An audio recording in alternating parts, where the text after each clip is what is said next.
అందరికీ నమస్కారం. వేదిక పైన పెద్దలందరికీ, వేదిక ముందున్నట్టు పెద్దలందరికీ, సోదర సోదరిమణులకి, పాత్రికేయులకి.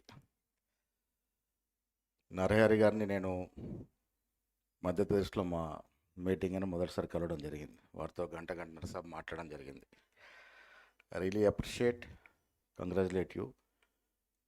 మిత్రుడు శ్రవణ్ గారు చెప్పినట్టుగా పదవిలో ఉన్నప్పుడు ఇలాంటి సాహసం చేయడం చాలా అరుదు.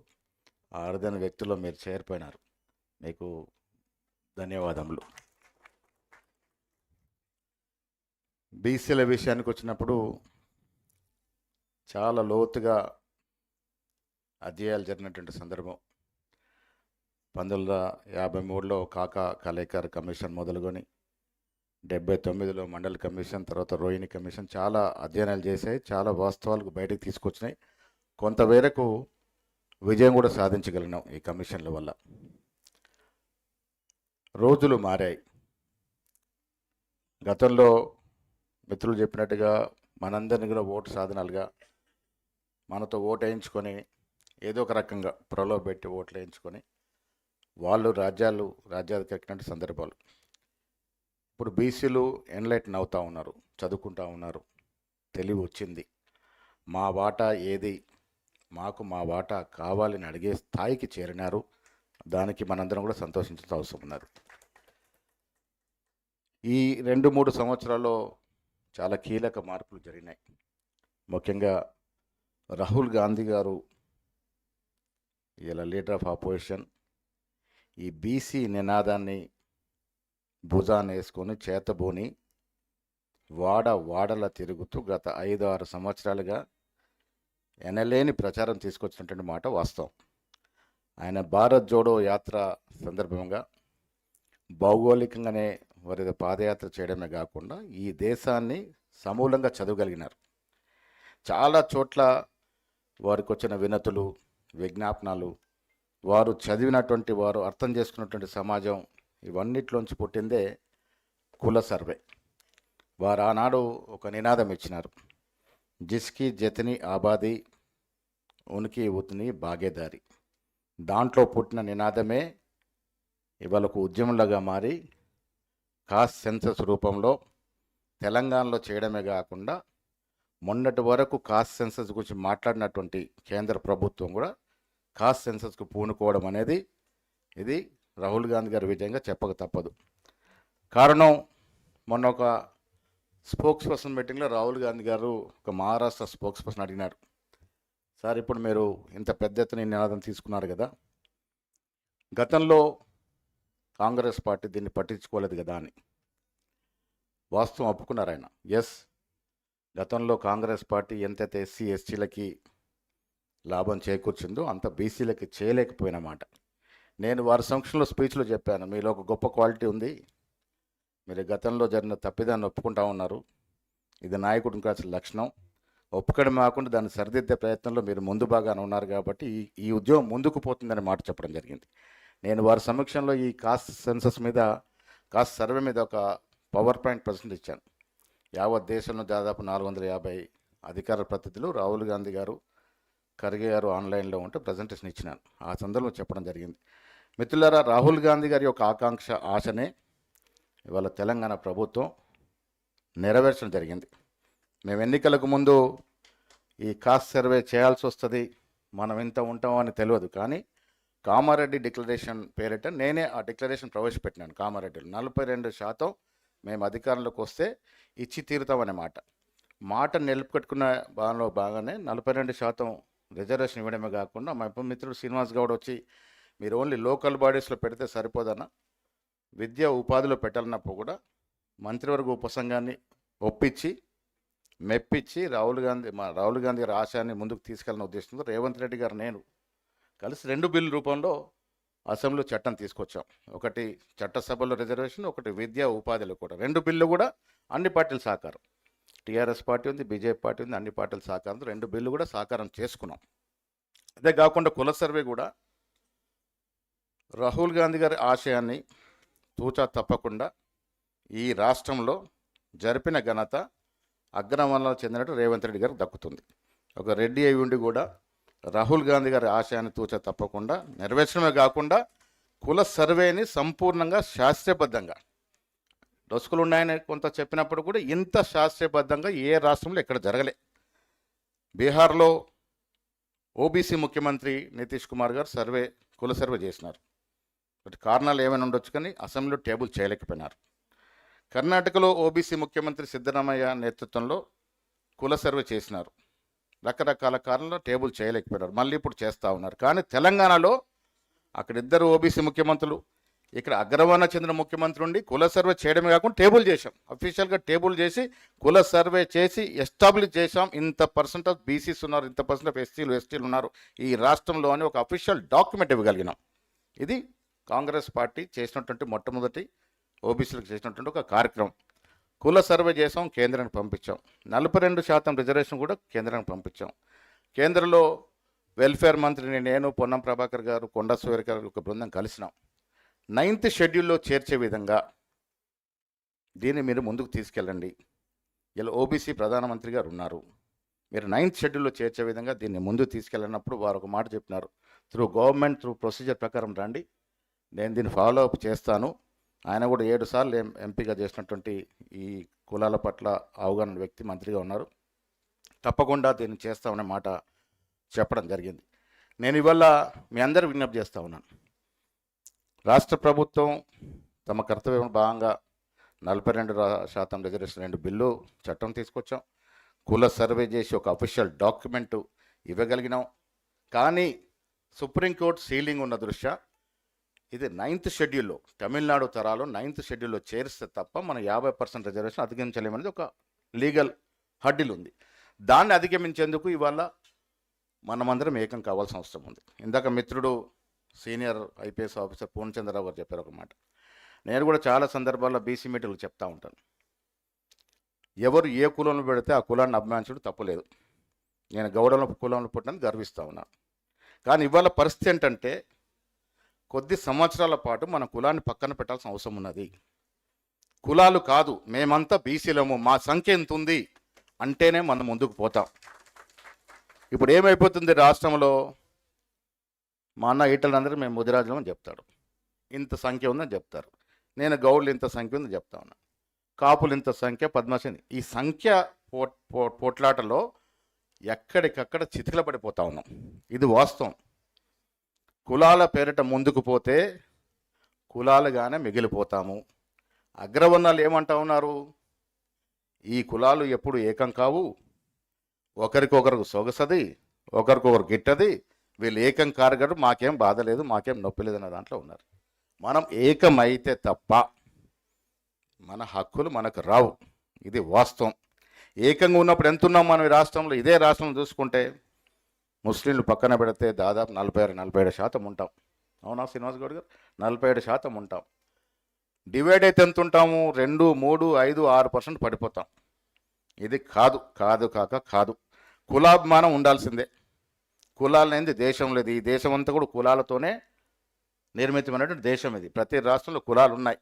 కానీ ఇవాళ పరిస్థితి ఏంటంటే కులాన్ని ఒక పక్కన ఉంచుతూ, కులాభిమానం ఉంచుకోండి, కులాన్ని ఒక పక్కన ఉంచు, మేమంతా ఓబీసీలము, మేమింత సంఖ్య ఉన్నాము, మా వాటా మాకు రావాల్సిందే అని అడిగితే తప్ప మనకు వచ్చే పరిస్థితి లేదు. పార్టీలు కూడా పక్కన పెడదాం. రాజేంద్రన్న వీళ్ళకి చెప్తా ఉన్నాను, నేను పీసీసీ అధ్యక్షుడికి చెప్తా ఉన్నాను. తెలంగాణ ఉద్యమంలో ఏ రకంగా అయితే కులాలు, మతాలు, ప్రాంతాల భిన్నంగా ఏకమే పోరాడినాము, ఇవాళ పార్టీలు ఎవరి పార్టీ వారికి ఉంటుంది, ఎవరి సిద్ధాంతం వారికి ఉంటుంది. అవసరమర్చుకున్నప్పుడు విమర్శించుకుంటాం, సమర్థించుకుంటాం. కానీ బీసీల విషయానికి వచ్చినప్పుడు పార్టీలకు అతీతం మనం ఏకం కాకుంటే మన వాటా మనకు రాదు. ఇవాళ ఏకం కావాల్సిన అవసరం కూడా ఉంది. ఇలా మా పార్టీలో చాలా సందర్భాల్లో ఓబీసీల విషయానికి వచ్చినప్పుడు గట్టిగా పోరాడుతూ ఉన్నాం. ఎందుకు పోరాడుతూ ఉన్నాం? మాకు దమ్ము ధైర్యం రాహుల్ గాంధీ బాటంగా ఈ కాజ్కి సపోర్ట్ చేస్తూ ఉన్నారు. ఇవాళ కేంద్ర ప్రభుత్వంలో ఒకానొక సందర్భం, విమర్శ కాదు కానీ కేంద్ర మంత్రుడు కులం లేదు, సర్వే లేదు అన్నటువంటి సందర్భం. కానీ ఇవాళ మోడీ గారు ప్రధానమంత్రిగా కుల సర్వేకి ఆదేశించినారంటే ఇది ఒక కొత్త అధ్యాయం మొదలైంది. దానికి కారణం దిక్సూచి రోల్ మోడల్ తెలంగాణ ప్రభుత్వం. తెలంగాణలో కుల సర్వే చేసినాము, దాని చట్టబద్ధత కావాలని అడుగుతున్నాం. ఈ తరుణంలో కేంద్ర ప్రభుత్వం కూడా కుల సర్వేకి ఆదించడం అనేది మనం విజయం సాధించినట్టే. అది ఎన్ని రోజుల్లో అవుతుందో, ఎంత తొందరగా అవుతుందో అది వేచి చూడాలి, కానీ కావాలి. కుల సర్వే వస్తే ఓబీసీలం ఎంత ఉన్నాం ఈ దేశంలో అనేది ఒక అఫీషియల్ డాక్యుమెంట్ వస్తే మనకు ఒక హక్కు ఏర్పడుతుంది. ఆ హక్కుతో మనం పోరాడవచ్చు అన్నటువంటి మాట కూడా ఈ సందర్భంగా నేను మనవి చేస్తూ ఉన్నాను. రాష్ట్రంలో మీరు చూశారు, కాంగ్రెస్ ప్రభుత్వం వచ్చిన తర్వాత కుల సర్వే రిజర్వేషనే కాకుండా పార్టీ పరంగా కూడా మేము పోరాడుతూ ఉన్నాం. ప్రభుత్వంలో మంత్రి శాఖల్లో ఇటీవల జరిగిన కేంద్ర రాష్ట్ర క్యాబినెట్ విస్తరణలో కానీ, నేను మొన్న డిక్లేర్ చేసిన మా పీసీసీ కమిటీ కానీ, గత చరిత్రలో ఎప్పుడు లేని విధంగా 68% ఎస్సీ, ఎస్టీ, బీసీ మైనార్టీలకు అవకాశం కల్పించినాం. ఎప్పుడు రాలే. 50% మించలే. ఈసారి అందరిని నొప్పించి మెప్పించి మా కార్యవర్గంలో 68%, దాంట్లో దాదాపు 30% బీసీలకు అవకాశం కలగజేసినాం. ఇదొక మెట్టు, రాజకీయంగా ఎదగడానికి ఇదొక అవకాశం. ఆ అవకాశం కలగజేసాం. మేము ఎప్పుడు గట్టిగా పోరాటం కారణం ఏంటంటే మా కేంద్రంలో ఉన్నటువంటి మా అధ్యక్షుడు ఖర్గే గారు, సీనియర్ మోస్ట్ ఈ దేశంలో రాజకీయ చతుర్థ నాయకుడు, దళిత వర్గం చెందిన వ్యక్తి అధ్యక్షుడిగా ఉన్నారు. వారు దీని పట్ల పరిపూర్ణ అవగాహన కాకుండా పట్టుతో ఉన్నారు, ఒక కమిట్మెంట్తో ఉన్నారు. దాంతోపాటు రాహుల్ గాంధీ, వాస్తవంగా రాహుల్ గాంధీకి కులము లేదు, మతం లేదు, ప్రాంతం అన్ని కులాలకు చెందిన వ్యక్తి. వారు ఇలా బీసీ నినాదాన్ని అయితే చేతబోని ముందుకు పోతా ఉన్నారో అదే మాకు ధైర్యం, అదే మాకు అస్త్రం. ఆ బాణంతోనే ఇలా ఈ రాష్ట్రంలో చేయగలిగినాం. రాహుల్ గాంధీ గారి యొక్క ఆశని, ఆకాంక్షను తూచా తప్పకుండా రేవంత్ రెడ్డి గారు ఈ రాష్ట్రంలో ఇంప్లిమెంట్ చేసినారు కాబట్టే ఆ మొండితనంతో ముందుకు పోయినాం. కాబట్టే బీహార్లో, కర్ణాటకలో బీసీ ముఖ్యమంత్రి నుండి కూడా చేయలేనటువంటి కార్యక్రమం ఈ రాష్ట్రంలో మేము చేయగలిగినాం. మిత్రులారా, సమయం ఆసన్నమైంది. మనం ఏకం కావాలి. రాజకీయంగా ఈ పదవులు కాదు, ఈ రాష్ట్రంలో కూడా ముఖ్యమైన పదవి బీసీలకు రావాలి. వచ్చే రోజులు ముందున్నాయి, వస్తాయి కూడా. సమయం దగ్గరైంది. మనం ఐక్యంగా ఉండాలి. ఉన్ననాడు రాజ్యాధికారం మన చేతిలోకి వస్తుంది. ఏళ్ళు గడిచింది, దాదాపు 80-90 సంవత్సరాలుగా మనం అడుగుతూ ఉన్నాం. దక్షిణాది రాష్ట్రాల్లో చాలా చోట్ల బీసీలు ముఖ్యమంత్రులు కాగలిగినారు. కర్ణాటకలో అయినారు, కేరళలో అయితే బీసీలే అవుతూ ఉన్నారు, తమిళలో అయితే బీసీలే అవుతూ ఉన్నారు, కర్ణాటకలో బీసీలు అయినారు. సమైక్య ఆంధ్రప్రదేశ్లో, తెలంగాణలో విడిపోయిన ఆంధ్రప్రదేశ్లో రాలే. అవకాశం భవిష్యత్తులో వస్తుంది. వచ్చే అవకాశాలు మెండుగా ఉన్నాయి. నేను ఇవాళ రేపో మాపో అని చెప్పను, కానీ భవిష్యత్తులో అవకాశం వస్తుంది అనే మాట కూడా నేను గట్టిగా చెప్పగలుగుతున్నాను. ఎప్పుడు వస్తుంది అవకాశం? మనం ఏకం కావాలి. భవిష్యత్తులో ఈ వర్గాల నుంచి ఎవరు ముఖ్యమంత్రి అన్నది ఇప్పుడు ప్రస్తుతం కాదు, కానీ ఈ వర్గాల నుంచి ఉన్నత స్థానానికి ఎదగాల్సిన అవసరం ఉన్నది. ఆ ఆకాంక్ష, ఆ కోరిక మన వర్గాల్లో బలంగా ఉంది కాబట్టి వస్తుంది అనేటువంటి గట్టిగా నమ్మక వ్యక్తుల్లో నేను మొదటిగా ఉంటానన్న మాట కూడా ఈ సందర్భంగా మనవి చేస్తూ ఉన్నాను. రాష్ట్రంలో స్థానిక సంస్థలన్నిటి గురించి మాట్లాడినారు మిత్రులు. 42% రిజర్వేషన్ పెట్టున్నాం, కేంద్రానికి పంపున్నాం. మా అన్న ఈటల రాజేంద్రని విజ్ఞప్తి చేస్తూ ఉన్న, పార్లమెంట్ సభ్యులుగా ఉన్నారు, బీజేపీ పార్టీలో ఉన్నారు, కేంద్రంలో అధికారంలో ఉంది. మీరు లీడ్ చేయండి, డెలిగేషన్ లీడ్ చేయండి. మీతో పాటు మేము రావడానికి సిద్ధంగా ఉన్నాం. 9th షెడ్యూల్లో దాన్ని చేర్చే విధంగా ప్రయత్నం చేద్దాం. ఇవాళ ఈ రాష్ట్రం నుంచి ఒక మంత్రిగా బండి సంజయ్ గారు ఉన్నారు, బీసీ కమిట్మెంట్ ఉన్నట్టు వ్యక్తిగా చూస్తూ ఉన్నాను. మీరు లీడ్ చేయండి, అందరం కలిసిపోదాం. మా ముఖ్యమంత్రి గారిని తీసుకొస్తాను నేను. కేంద్రం ఎవరి దగ్గర తీసుకెళ్దాం. రాష్ట్రపతి, ప్రధానమంత్రి అపాయింట్మెంట్ తీసుకోండి.